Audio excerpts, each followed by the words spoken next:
Buenas tardes, amados hermanos. Un día más estamos para tener un tiempo de comunión los unos con los otros, tener un tiempo de relación con Dios también a través del medio tan precioso que tenemos, que es la oración, tener también un tiempo de estudio bíblico, un tiempo a través del cual podamos crecer en el conocimiento de Dios, no solo en el conocimiento de Él, que es imprescindible, pero también en el conocimiento de su voluntad y su propósito para nosotros en este mundo y aún después de este mundo.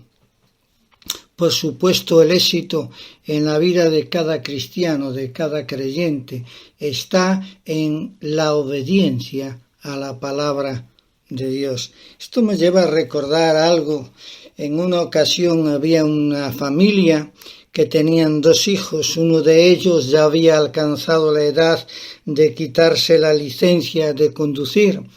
Y insistía al padre que por favor le sacase la licencia para poder algún día conducir bien. El padre consintió, efectivamente se esforzó, se examinó y quitó la licencia con éxito, en muy poco tiempo. Pasaron unos meses y se acercó a su padre el muchacho y le dijo: papá, creo que me debes de comprar un coche. Y el padre le dijo: hijo, espera. Y el muchacho no esperó mucho, volvió otra vez a decirle: papá, yo quiero que me compres un coche. Yo creo que sería mejor para mí. El padre le dice: hasta ahora vas bien a pie, llegas bien, haces todo bien, estupendo. No, pero papá, tú sabes que si yo no practico, si yo no tengo un coche, yo no puedo ser como otros compañeros que tienen más libertad. Necesito que de verdad me compres un coche. El padre al final, después de tanto limar el hijo, le dijo: sí, pero con 3 condiciones. La primera condición es que leas la Biblia con nosotros todos los días y ores. Bien. Segunda condición, que mejores tus calificaciones. Tú apruebas siempre, pero con un 5 raspado. Quiero que por lo menos notable o de ahí para arriba. El muchacho dijo: bien. Y la tercera, querido hijo, es que te cortes el pelo. Pasaron los meses y el muchacho, cuando recibió las calificaciones, fue corriendo a papá y le dijo: papá, mira mis notas. Efectivamente, las notas habían subido, tenían notables y sobresalientes. Y le dijo: muy bien. Le dice: y la segunda, papá, tú sabes que todos los días leo la Biblia con vosotros y oro y estudio y ya entiendo y sé muchas cosas de la Biblia. Y le dice el padre: muy bien. Y papá, ¿para cuándo el coche? Le dice: hijo, falta la tercera condición. ¿Te acuerdas? ¿Cuál era? Sí, papá, que cortara el pelo. Exacto. ¿Qué pasa?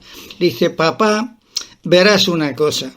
Yo he estado leyendo la Biblia como me mandaste y vi que Abraham tenía el pelo largo, que Moisés tenía el pelo largo, que Elías tenía el pelo largo, que Eliseo no tenía pelo, era el único que estaba calvo. Pero mira, papá, yo creo que hasta Jesús tenía el pelo largo. ¿No crees que yo debiera tener el coche? Y el padre le dijo: hay una diferencia, hijo. Todos los personajes que me has mencionado andaban a pie. Buen tema, ¿verdad? Lo cual quiere decir para cada uno de nosotros que hacer algunas cosas bien o excelentemente no es suficiente, a menos que obedezcamos completamente. Muchas de las promesas no son reales en nuestras vidas a causa de que nuestra obediencia es a nuestra manera y no lo hacemos completamente como se nos demanda en las Escrituras. Por eso, obedecer es mejor que los sacrificios, dijo el profeta Samuel. Mejor es la obediencia que los sacrificios. No importa las veces que vas a la iglesia, no importa las veces que tú cantas, no importa las veces que tú oras, si tú no conoces y no obedeces la ley de Dios. Esto es una gran lección para cada uno de nosotros, para mí en particular. Por eso lo que estamos haciendo día tras día a través de los cultos, a través de las reflexiones, de los cultos de oración, es más que nada tener una base firme en la palabra de Dios y para a través de ella tener una vida de oración y de obediencia. Tenemos que aprender a orar de acuerdo a la palabra. Tenemos que aprender a alabar a Dios de acuerdo a la palabra. Tenemos que aprender a ser adoradores de acuerdo a la palabra de Dios, no a nuestra manera ni a las modas del tiempo en que nos toca vivir. Es decir, hay muchas falsas adoraciones o imitaciones de la adoración.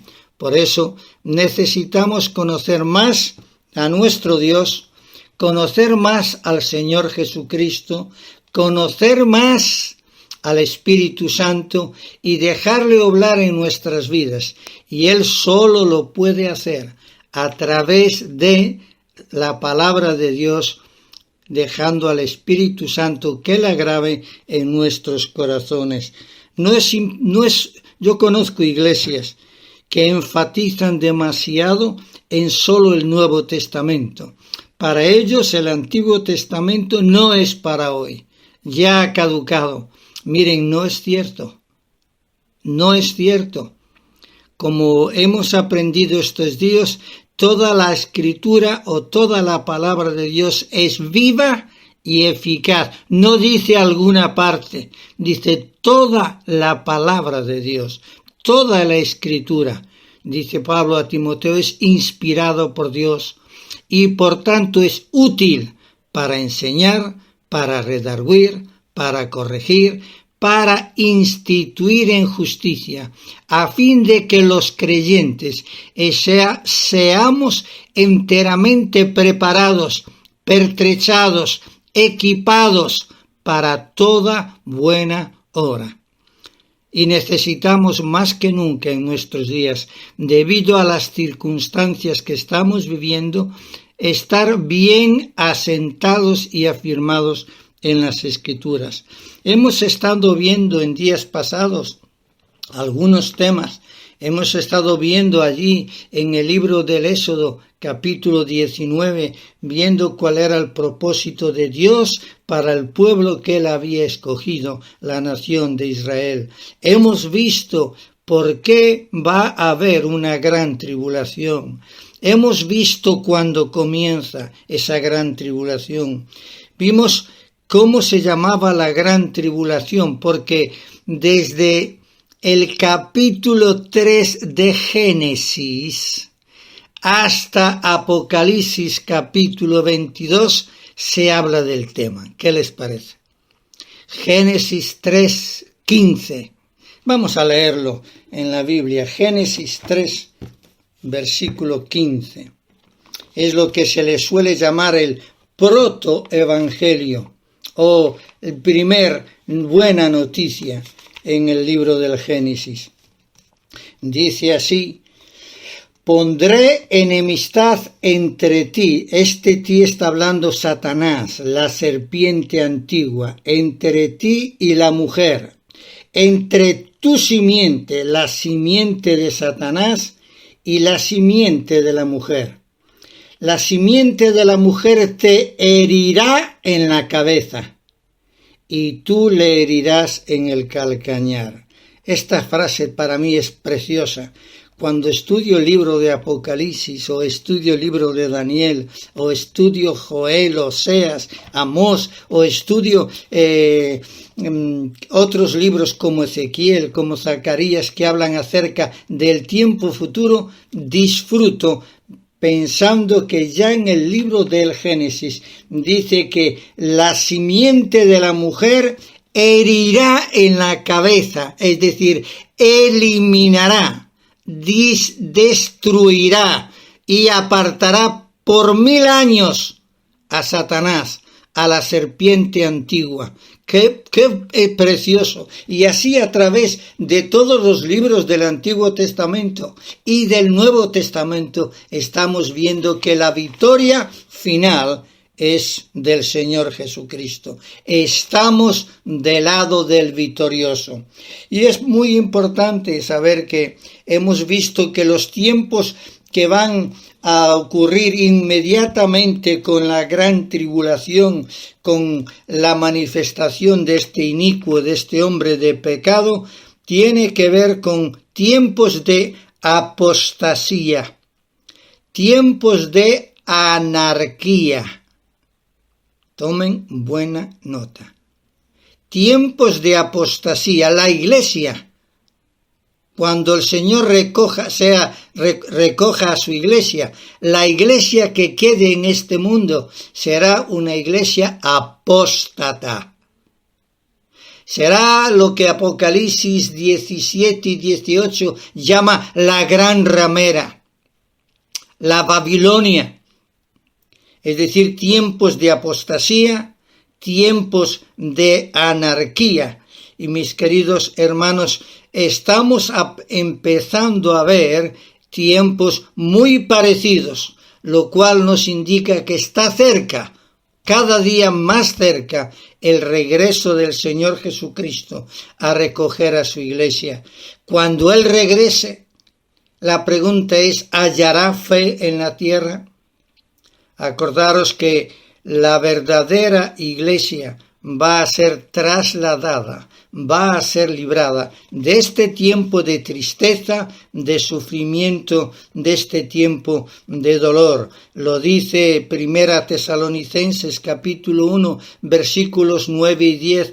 ¿Cómo os convertisteis de los ídolos a Dios para servir al Dios vivo y verdadero y esperar de los cielos a su Hijo, quien nos libra de la ira venidera? Es decir, Apocalipsis también, capítulo 3, versículo 10, dice que el Señor librará, hablando de los tiempos de la iglesia, de la iglesia verdadera. Dirá que, dice Apocalipsis 3:10, que Él nos librará de la hora de la prueba que viene sobre el mundo, la hora o la gran tribulación. Qué importante es todo esto. Y 1 Tesalonicenses capítulo 5 versículo 9. Vamos a ver allí, 1 Tesalonicenses 5:9.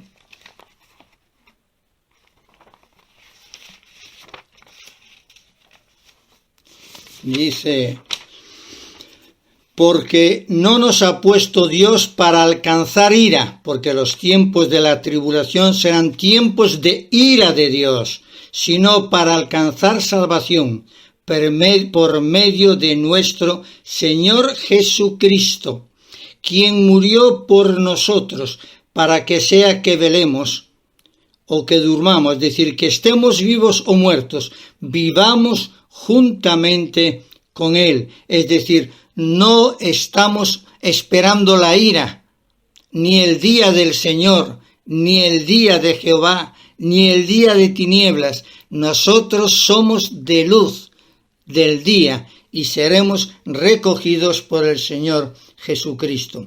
Por eso es muy importante los días que estamos viviendo de tormentas, de terremotos, de pandemias, de tantas personas muriendo día por día, de guerras, de enfermedades. La Biblia, el 70% de la Biblia es profecía. más del 50% ya se ha cumplido. Y la mayor parte de los predicadores en el día de hoy no predican profecía. Por eso necesitamos tener clara cuál es la secuencia de los eventos que van a ocurrir para que podamos prevenir, advertir a nuestros familiares, a nuestros amigos de la hora de prueba que va a venir sobre el mundo. Normalmente a mí, a veces, cuando alguien me proponía un trabajo, un ministerio, la pregunta que me hacían siempre es: de aquí a 10 años, ¿dónde te ves? ¿Qué estarás haciendo? Es decir, ¿qué proyecto tienes? ¿Hacia dónde te diriges con lo que estás haciendo? Miren, amados hermanos, puedo deciros que realmente la secuencia de los eventos o lo que va a suceder en el futuro comenzará así. A veces cuando alguien te hace esta pregunta, ¿dónde te ves de aquí a 10 años? Es fácil, yo pienso al revés, a ver, a 10 años, a 9 años, a 8 años, a 7 años, a 6 años, a 5 años, a etcétera, etcétera, ¿me entendéis?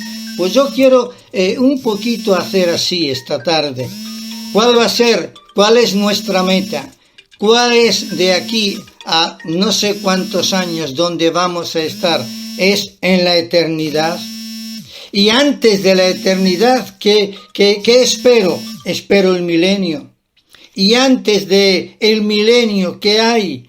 Pues una tribulación y gran tribulación. ¿Y qué hay antes? El rapto. ¿Y qué hay antes? El propósito de la tribulación y la advertencia y los avisos que Dios ha dejado a su iglesia para que lo manifiesten en este mundo. Por eso estamos esperando unos cielos nuevos y una tierra nueva donde moren la justicia. Por eso en esta tarde quiero hablaros acerca de esto y voy a leer un capítulo del libro de Apocalipsis y vamos a estar leyendo allí. Como os dije, el libro del Apocalipsis no es el Apocalipsis de San Juan, como escucho tantas veces. Es el Apocalipsis de Jesucristo.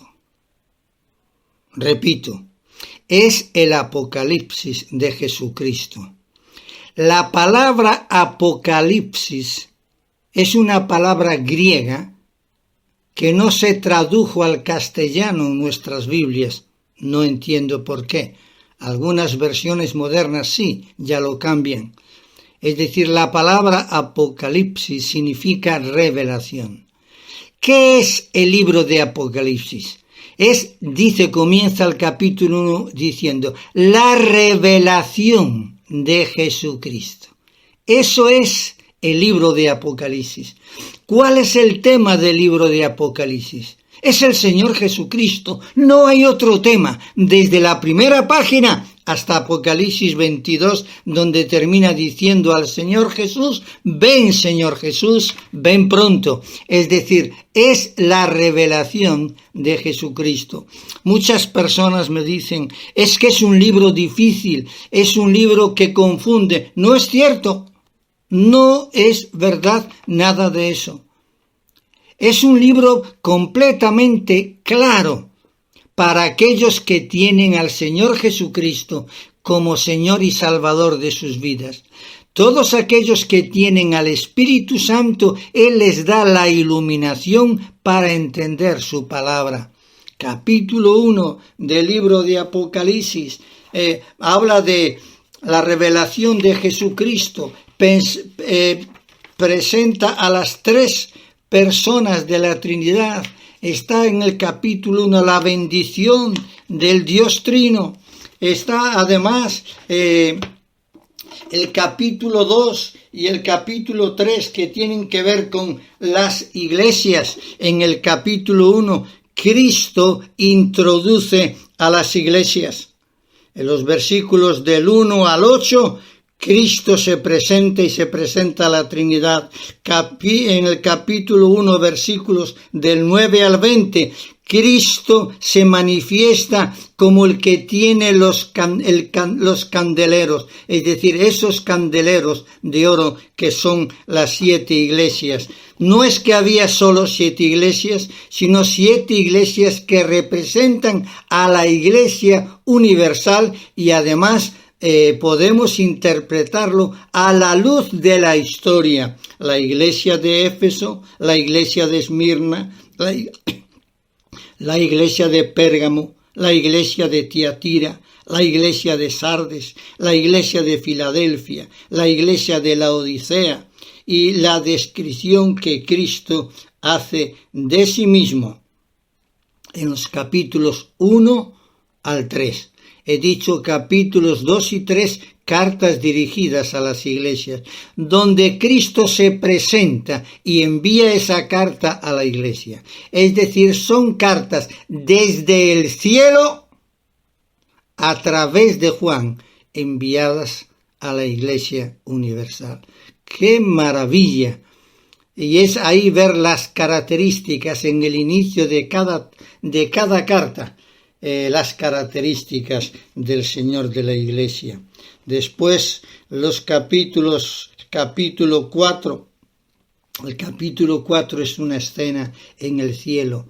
La palabra trono aparece 12 veces en ese capítulo y entonces nos habla también de el rapto. Dice el capítulo 4, versículo 1, después de estas cosas, está diciendo después de la era de la iglesia, después que la iglesia ha sido arrebatada, ahí se lleva a Juan, le dice ven, y Juan sube y ve el trono de Dios. Él, como representante nuestro, él inicia o nos manifiesta el arrebatamiento, es llegar a la presencia de Dios, al trono de Dios y permanecer allí por toda la eternidad. El capítulo 5 de Apocalipsis es un capítulo que hemos predicado muchas veces. Aparece aquel rollo con aquellos sellos y no hay nadie que pueda abrir aquel rollo y Juan se entristece y llora porque no había nadie digno y aparece un cordero en pie pero inmolado, que es el Señor Jesucristo, el que es digno de abrir aquel rollo y los sellos. En el capítulo 5 podemos ver algo de la tribulación o el período de la tribulación que podemos encontrarlo en un pasaje paralelo en Daniel capítulo 9 versículos 24 al 27. Y luego llegamos al capítulo 6. El capítulo 6 es el juicio de los sellos y voy a pararme ahí hoy para hablar acerca de estos sellos. Y dice así la Escritura: vi cuando el Cordero abrió uno de los sellos y oí a uno de los 4 seres vivientes decir con voz de trueno: ven y ve. En el original griego la frase está más clara. Dice ven y mira. Y dice a continuación Juan: y miré, y he aquí un caballo blanco, y el que lo montaba tenía arco, y le fue dada una corona, y salió venciendo y para vencer. Cuando abrió el segundo sello, oí al segundo ser viviente que decía: ven y mira. Y salió otro caballo bermejo, y al que lo montaba le fue dado poder de quitar de la tierra la paz, y que se matasen unos a otros, y se le dio una gran espada. Cuando abrió el tercer sello, oí al tercer ser viviente que decía: ven y mira. Y miré, y he aquí un caballo negro, y el que lo montaba tenía una balanza en la mano. Y oí una voz de en medio de los 4 seres vivientes que decía: 2 libras de trigo por 1 denario, y 6 libras de cebada por 1 denario, pero no dañes el aceite ni el vino. Cuando abrió el 4º sello, oí la voz del 4º ser viviente que decía: ven y mira. Miré, y he aquí un caballo amarillo, y el que lo montaba tenía por nombre Muerte, y el Hades le seguía, y le fue dada potestad sobre la cuarta parte de la tierra, para matar con espada, con hambre, con mortandad, y con las fieras de la tierra. Cuando abrió el quinto sello, vi bajo el altar las almas de los que habían sido muertos por causa de la palabra de Dios y por el testimonio que tenían, y clamaban a gran voz diciendo: ¿Hasta cuándo, Señor, santo y verdadero, no juzgas y vengas nuestra sangre en los que moran en la tierra? Y se les dieron vestiduras blancas, y se les dijo que descansasen todavía un poco de tiempo, hasta que se completara el número de sus consiervos y sus hermanos, que también habían de ser muertos como ellos. Miré, y cuando abrió el sexto sello, y aquí hubo un gran terremoto, y el sol se puso negro, como tela de cilicio, la luna se volvió toda como de sangre, y las estrellas del cielo cayeron sobre la tierra, como la higuera deja caer sus higos cuando es sacudida por un fuerte viento, y el cielo se desvaneció como un pergamino que se enrolla, y todo monte y toda isla se removió de su lugar, y los reyes de la tierra, los grandes, los ricos, los capitanes, los poderosos, y todo siervo y todo libre, se escondieron en las cuevas y entre las peñas de los montes, y decían a los montes y a las peñas: caed sobre nosotros, escondednos del rostro de la ira de aquel que está sentado sobre el trono y de la ira del Cordero, porque el gran día de su ira ha llegado, y ¿quién podrá sostenerse en pie? A veces oímos hablar de grandes escritores, de William Shakespeare, y muchas personas dicen: esos han sido hombres que han escrito las mejores joyas o los temas más dramáticos de la historia. Os puedo decir que la obra escrita más dramática que se conoce en el mundo es el libro de Apocalipsis. Muchos eruditos creen que este libro fue escrito por Juan el apóstol cuando estaba en la isla de Pamos, alrededor del año 95. Así fue. Juan fue desterrado a la isla de Pamos por el emperador romano Diocleciano. Él mandó matarlo. Lo metieron en una olla, un caldero grande de agua mezclada con aceite hirviendo, y allí lo metieron y lo sacaron y estaba intacto. No había pasado nada en su cuerpo. Por tanto, el emperador, odiando y lleno de ira, mandó desterrarlo a una isla donde no había nada. Era una isla desierta, abandonada. Habían sido en otro tiempo unas minas, pero todo aquello estaba completamente destruido. Y allí fue enviado Juan. Y allí Juan recibió estas visiones del libro de Apocalipsis que él escribió para nosotros. Año 95 de la era cristiana, cuando este tremendo emperador hizo tanto daño a los cristianos. Juan, que escribe este libro de Apocalipsis, es Juan el que escribe el Evangelio. Es Juan el que escribe aquellas 3 epístolas. Es Juan aquel discípulo joven del Maestro que reclinaba su cabeza sobre el pecho de Jesús. Juan es aquel que escribe más teología en los evangelios que ningún otro evangelista. Él revela en su evangelio a Dios. Comienza su evangelio con aquella frase: en el principio era el verbo era con Dios y el verbo era Dios. Como dije, comienza el libro de Apocalipsis con la historia de la Iglesia, capítulos 2 y 3. El capítulo 4 es una belleza mostrando el trono de Dios, donde se le ve que se le adora con toda la majestad como el Creador. En el capítulo 5 vimos que presenta a Dios que está sentado en el trono con un rollo en su mano, y nadie en el cielo y debajo del cielo se había hallado digno de tomar ese libro y abrirlo.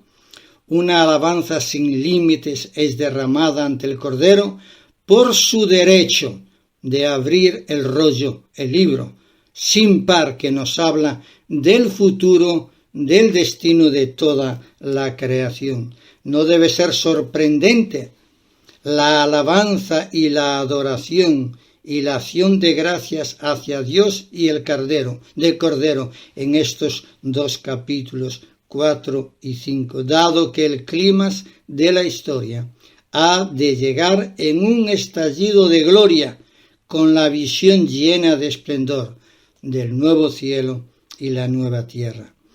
El capítulo 6 comienza con una escena de juicio. De hecho, las tres series de juicios que tenemos en el libro de Apocalipsis, los juicios de los sellos, las trompetas y las copas de ira, se levantan ante el mundo por su maldad e incredulidad. Las escenas de juicio comienzan en el capítulo 6 y continúan hasta el capítulo 19.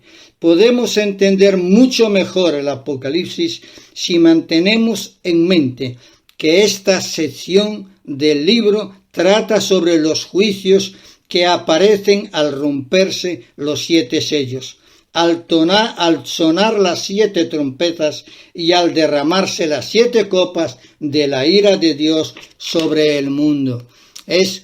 No es fácil recorrer el drama de este libro, pero sí podemos seguirlo si mantenemos en mente siempre, en primer lugar, los sellos, las trompetas y las copas de juicio. Los sellos y las trompetas ocupan 2/4 partes de la gran tribulación. Es decir, los sellos y las trompetas ocurren durante los 3 años y medio primeros de la semana 70 de Daniel, que ya hemos hablado. Es durante esos 3 años y medio primeros que se les llama la tribulación, donde ocurren estos juicios. Y las copas es a partir de los 3 años y medio o durante los 3 años y medio finales. El primer jinete que nos menciona el capítulo 6, es un caballo blanco, sale al frente. ¿Por qué sale un caballo y no otro animal? Porque los grandes emperadores romanos, Napoleón, todos manifestaban su grandeza y su gloria o su poder como generales de sus ejércitos, siempre montando sobre un caballo que era especial y tenía un nombre especial.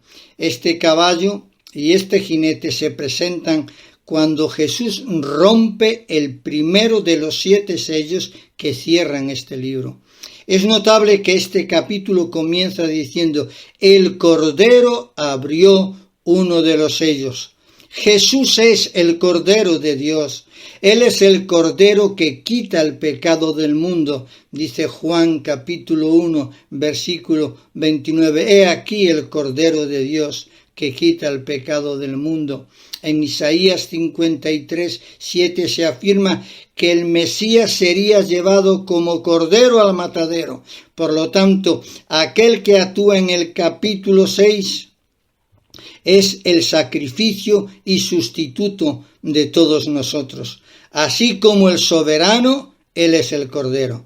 Y comienza una escena de juicio cuando dice haber un sonido en el cielo, dice, como con voz de trueno. El primero de los seres creados, que es un ángel o querubín, dice ven y ve, y en griego la expresión es mira, y la palabra es simple, es un imperativo que ordena al caballo y a su jinete, ve, sal. En griego esta salida, de manera que va a ser la misma frase a cada uno de los otros tres jinetes sucesivos. Sal, empieza ya esos jinetes. La pregunta es, ¿quién es el jinete del caballo blanco? Algunos piensan que es el jinete del caballo blanco de Apocalipsis 19. No. El del capítulo 19 pone en el caballo el justo, el fiel, el santo y el verdadero. Ese es el Señor Jesucristo. Este no. Este es un guerrero que sale, miren, sin armas, con arco pero sin flechas. Es alguien que es terrible. Es alguien que viene para hacer daño, para destruir en la tierra. Viene para crear conflictos y guerras entre las personas. Bueno, yo quiero llevaros por un momento, porque quiero deciros que este jinete, este caballo blanco, es el anticristo.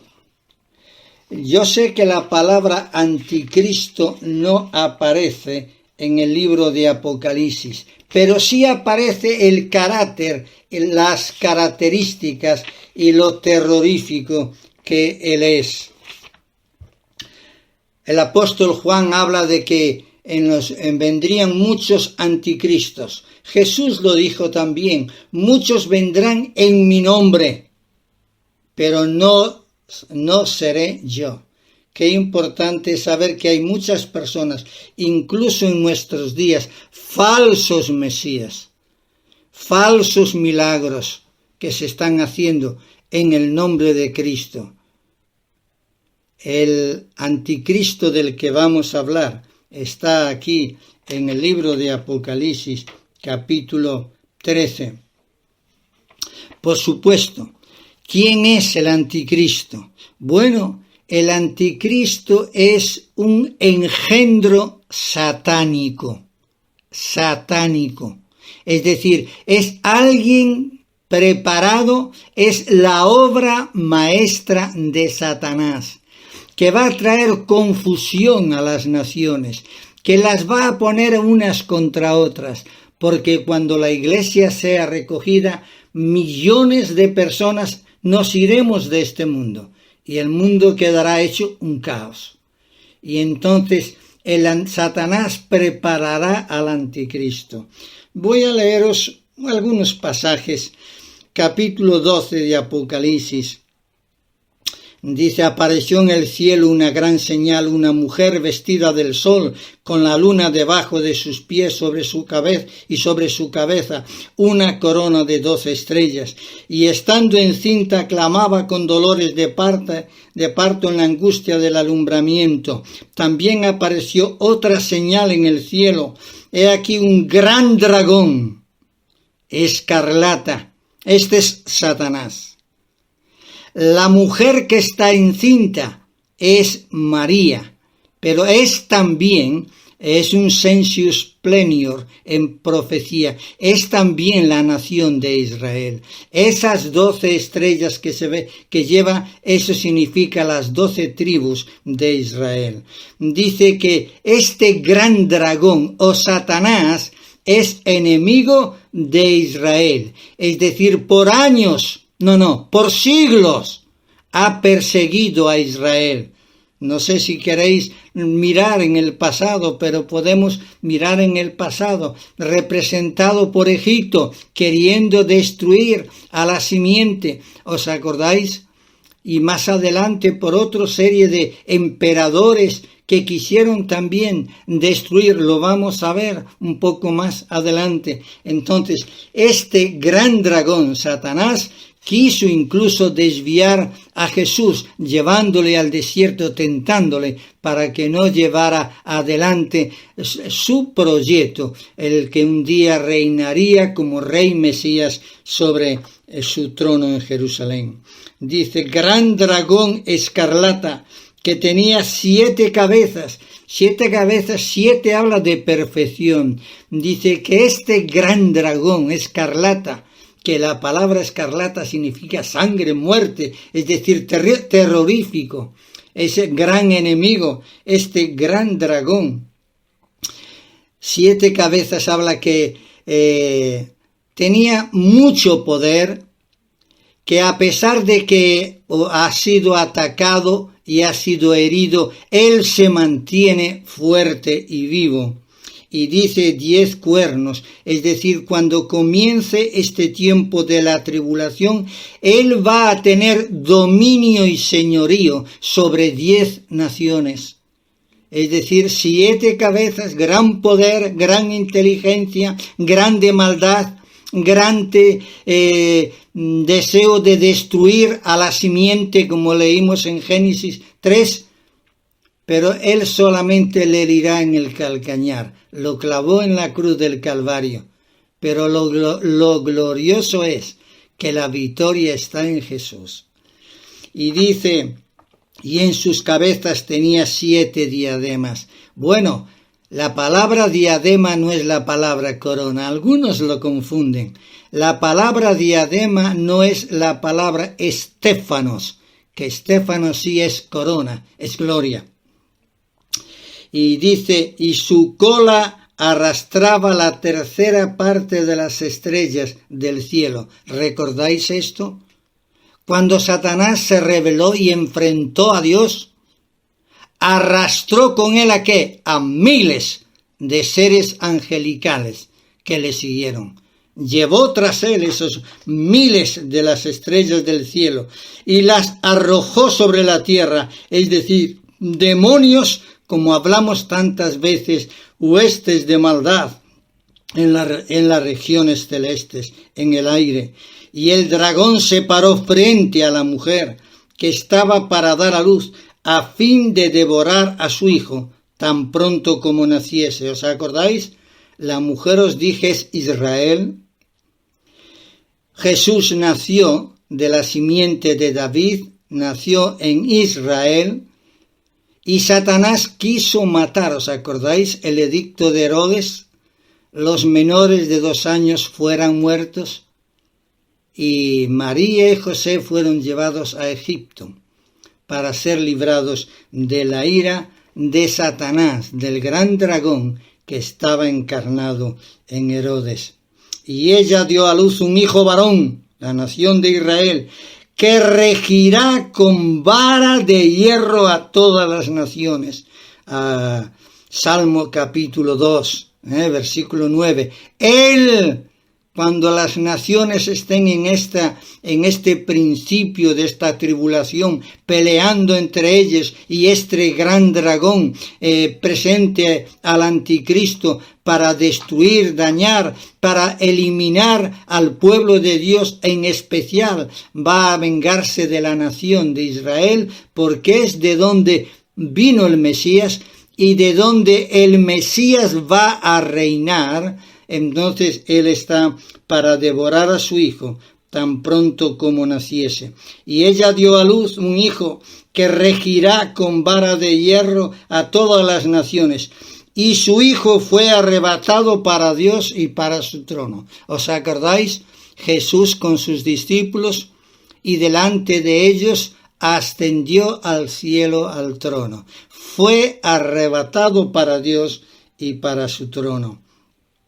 Ahora, ¿qué características o qué carácter tiene este gran dragón? Bueno, si fuéramos a Isaías 14 y a Ezequiel 28, veríamos el carácter del gran dragón. Había sido Luzbel, había sido maravilloso, y todavía va a hacer un engendro maravilloso con el anticristo. Pero él era ¿qué? Orgulloso, soberbio. Él se rebeló contra Dios. Él es perverso. Él le dijo a Adán y Eva: con que Dios os ha dicho, puso dudas en su corazón. Es decir, se presenta como un gran inteligente, con gran sabiduría. Este gran dragón es persuasivo. Este gran dragón es implacable, no tiene misericordia.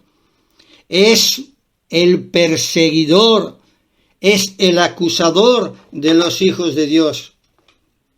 Entonces salto al versículo 13 del capítulo 12. Y cuando vio el dragón que había sido arrojado a la tierra, persiguió a Israel, a la mujer que había dado a luz al hijo, y se le dieron a la mujer las 2 alas de la gran águila para que volase de delante de la serpiente, de Satanás, al desierto, y en su lugar fuese sustentadas. La serpiente, versículo 15, arrojó de su boca tras la mujer agua como un río, para que fuese arrastrada por el río.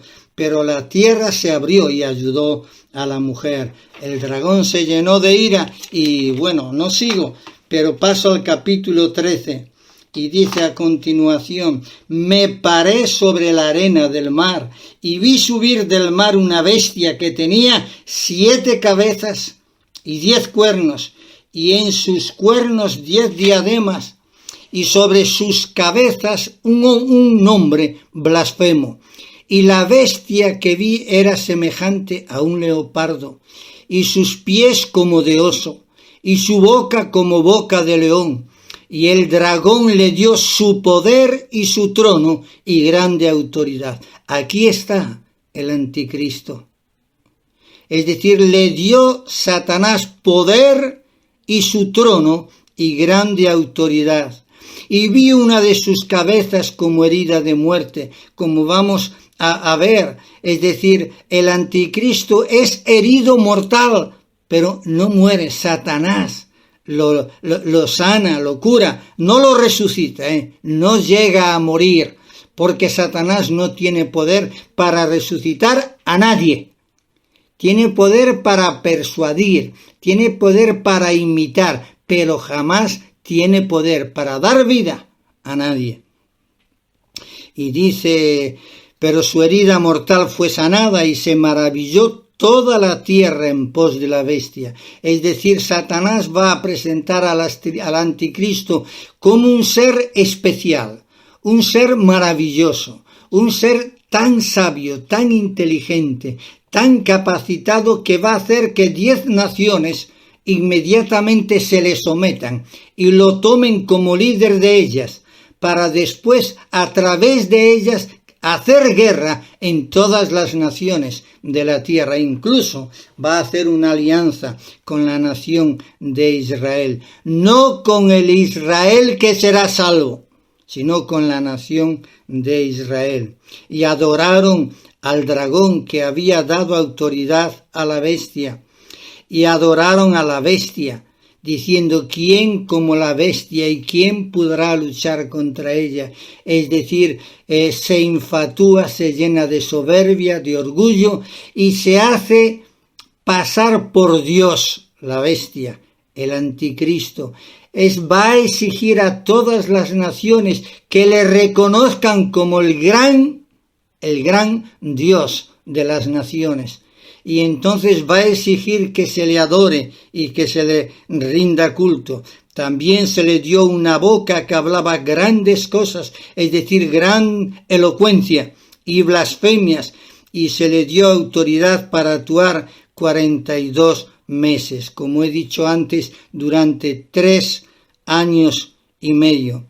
Y abrió su boca en blasfemias contra Dios, para blasfemar de su nombre, de su tabernáculo y de los que moran en el cielo, y se le permitió hacer guerra contra los santos, es decir, los que se conviertan por los 144.000 que van a predicar según el capítulo 7, es decir, que va a ocurrir, va a haber muchos mártires durante estos 3 años y medio.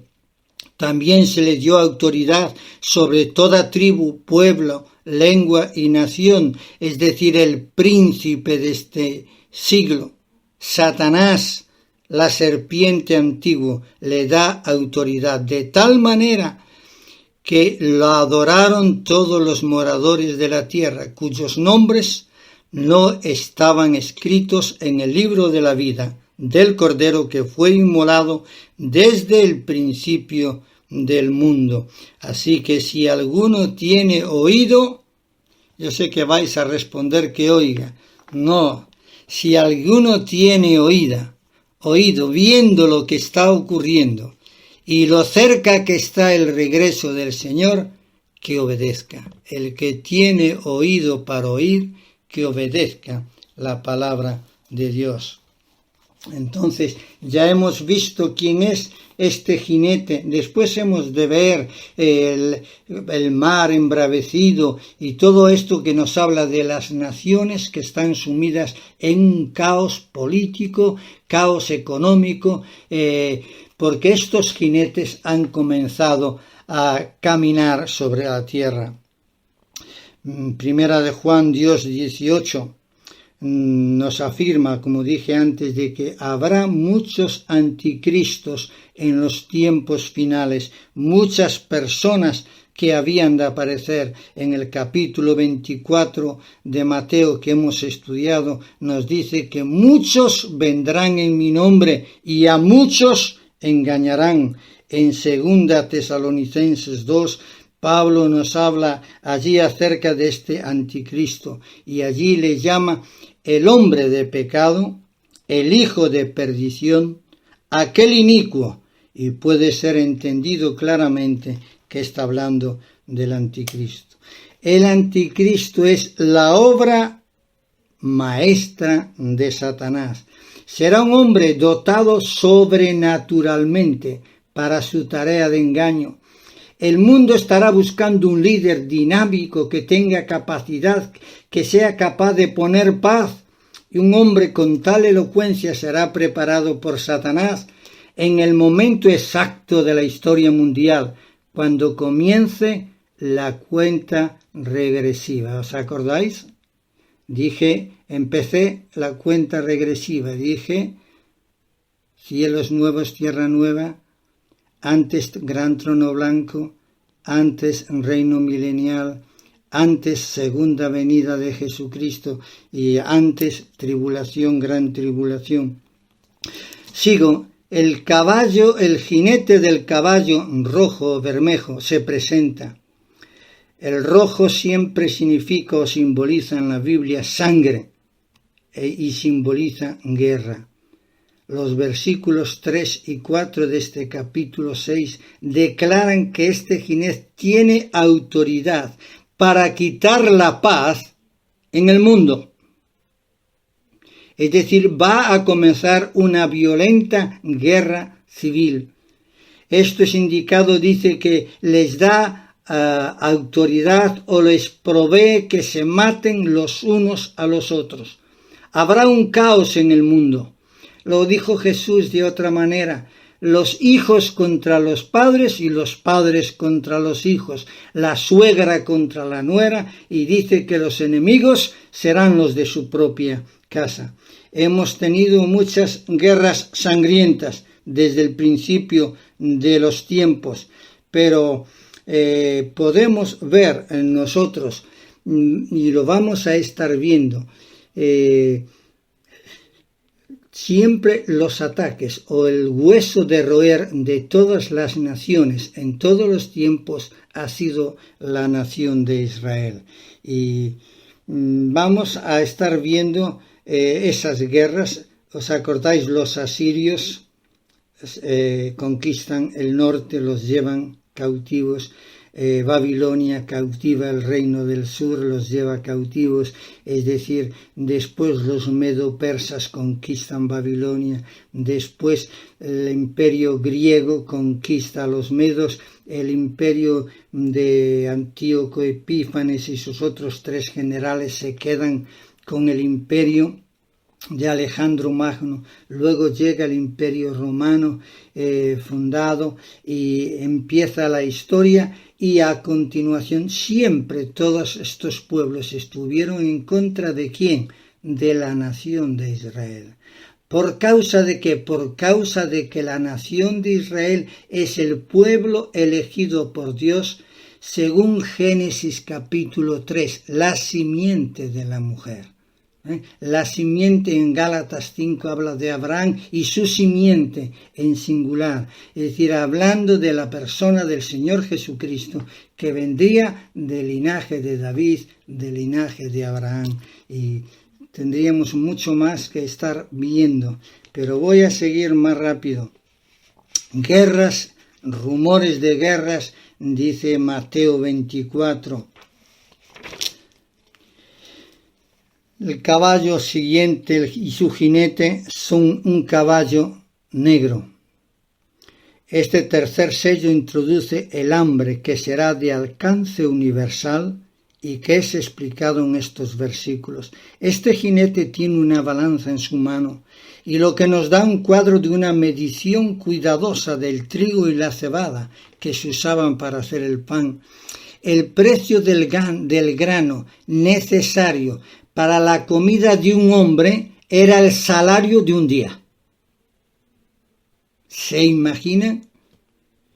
Y el resto de la familia que comería. Es decir, no habría para el resto de la familia. Es decir, que va a haber un hambre, unas pestilencias cual nunca hubo jamás.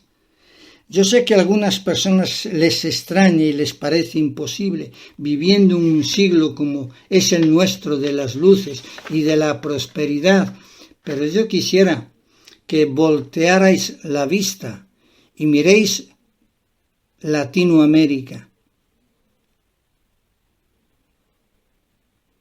Países que eran inmensamente ricos, hoy están en la más grande de las pobrezas.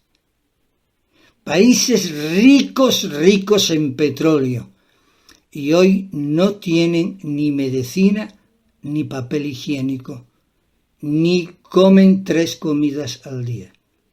No hablemos de África, no hablemos de Etiopía, no hablemos de otras naciones que están viviendo que hoy más de 1.000 millones de personas en el mundo no tienen ni siquiera un puñado de arroz para llevar a la boca. Imagínense cómo será cuando la iglesia sea arrebatada y comience este tiempo y estos sellos sean desatados y todo esto ocurra en este mundo. ¿Qué va a ocurrir? La India, el 70% están muertos de hambre. China, miles de personas están muriendo de miseria y de necesidad, a pesar de ser un país tan grande aparentemente. Mis queridos hermanos, vendrán hambres cual nunca hubo jamás. El jinete siguiente es el del caballo amarillo. Pasa al frente y dice,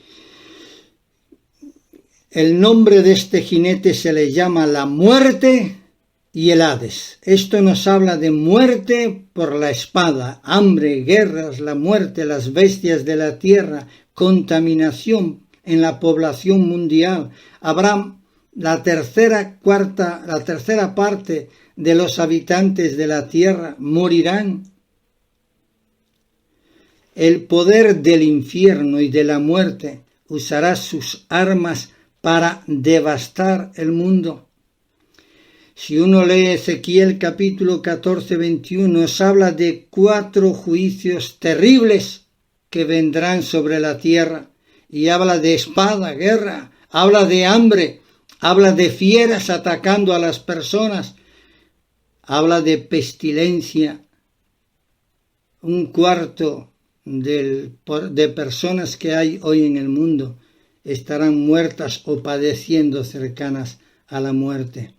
Es interesante que la Biblia nos dice en los versículos 14, 18 y 20, Dios dice que si aún Noé, Daniel y Job estuvieran en la ciudad de Jerusalén, no podrían librar a su gente.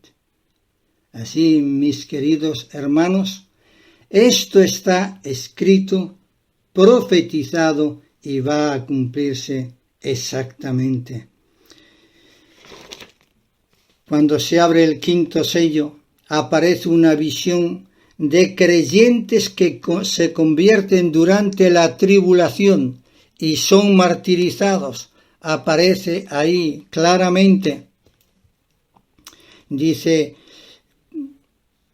son martirizados por el nombre de Cristo durante esa tribulación. Estas almas están bajo el altar. Son aquellos que han llegado a ser un sacrificio total para el Señor y que están en el cielo delante de su trono. El altar de la ofrenda quemada era donde los hebreos llevaban los animales sacrificados. La sangre fluía de ese altar del sacrificio a otro lugar debajo de él.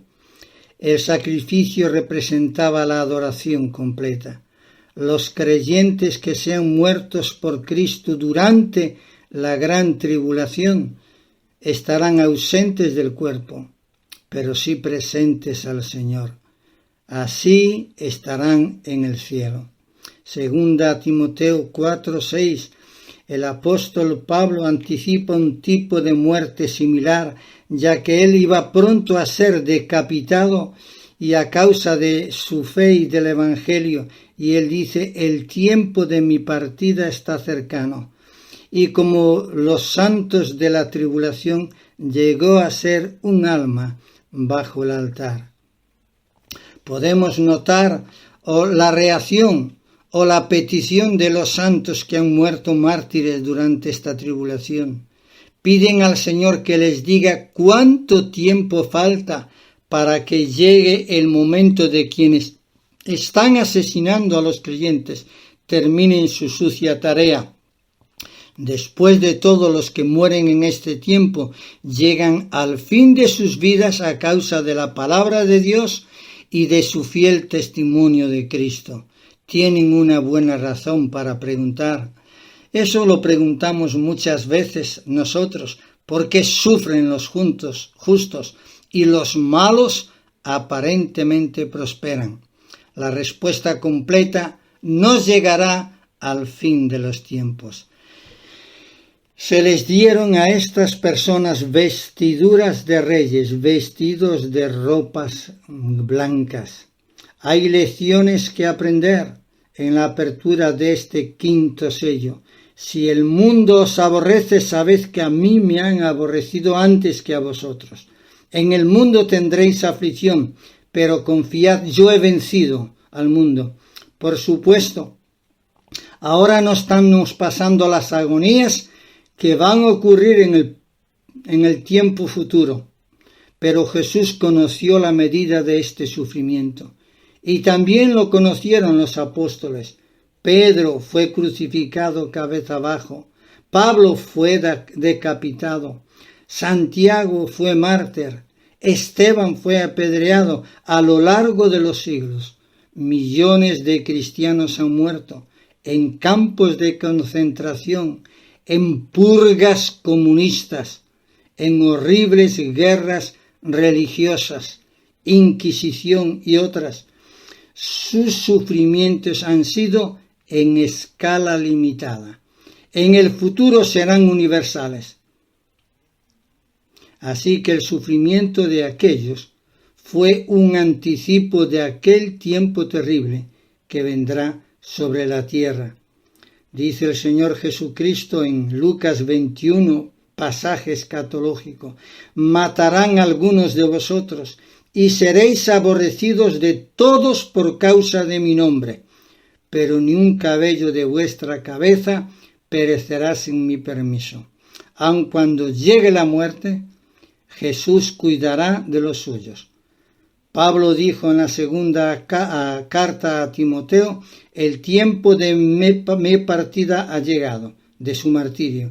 Pero dijo: el Señor me librará de toda obra mala. Es decir, la muerte por decapitación para Pablo era liberarlo de esta vida mala y entrar en su reino celestial. Cuando se abre el sexto sello se da una visión anticipada del juicio de Dios sobre la creación. Hubo un gran terremoto. El universo creado reacciona el día del juicio de Dios. Notemos que el pasaje dice que la tierra tembló, el sol se oscureció como cilicio, la luna se tornó roja como la sangre, y cayeron las estrellas del cielo, y el cielo se enrolló como un pergamino, y todas las montañas e islas fueron conmovidas de su lugar. Lo que ocurrirá será algo terrible. La tierra había tenido muchos terremotos en el pasado. Ya cuando Satanás se rebeló contra Dios, ya cuando Jesús fue crucificado en el Calvario, cuando Moisés recibió los 10 mandamientos en Sinaí, el monte fue sacudido. Pero Juan predijo que habrá señales en el sol, en la luna y las estrellas, y en la tierra angustia de las gentes, confundidas a causa del bramido del mar y de las olas, porque las potencias de los cielos serán conmovidas. Las mismas palabras de Jesús son registradas en Mateo 24, 29 y en Marcos 13, 24 al 25. Ageo también nos dice: haré temblar a todas las naciones cuando llegue ese día. Isaías dice: castigaré al mundo por su maldad y a los impíos por su iniquidad. El profeta Joel dice: he aquí, día de Jehová viene terrible, de indignación, de ardor y de ira, para convertir la tierra en soledad. Mis queridos hermanos, esta historia de oscurecimiento en este mundo la estamos empezando a ver. La pregunta es: ¿dónde está la luz? ¿Dónde están los candeleros de oro? ¿Dónde está el Cristo que es visible entre los candeleros de oro en Apocalipsis capítulo 1? Vosotros sois la luz del mundo, dijo Jesús. Vosotros sois la sal de la tierra. ¿Qué está pasando con la Iglesia en nuestros días? El mundo vive indiferente, incrédulo, no creyendo que las cosas van de mal en peor, creyendo que los sistemas que vivimos y que nos gobiernan son los mejores. No, nunca lo fueron ni lo serán. A veces me hago chiste. La democracia, el mejor sistema de gobierno. Demo, en gallego es el demonio. Y gracia es gracia. Satanás jamás tuvo gracia, ni la tendrá. Por lo tanto, una democracia no es el mejor sistema de gobierno. Una teocracia sí, democracia no. Quiero deciros que debemos estar preparados. En países como Corea del Sur, los viernes hay más de 200.000 personas cristianas en un antiguo aeropuerto. Le llaman la montaña de oración.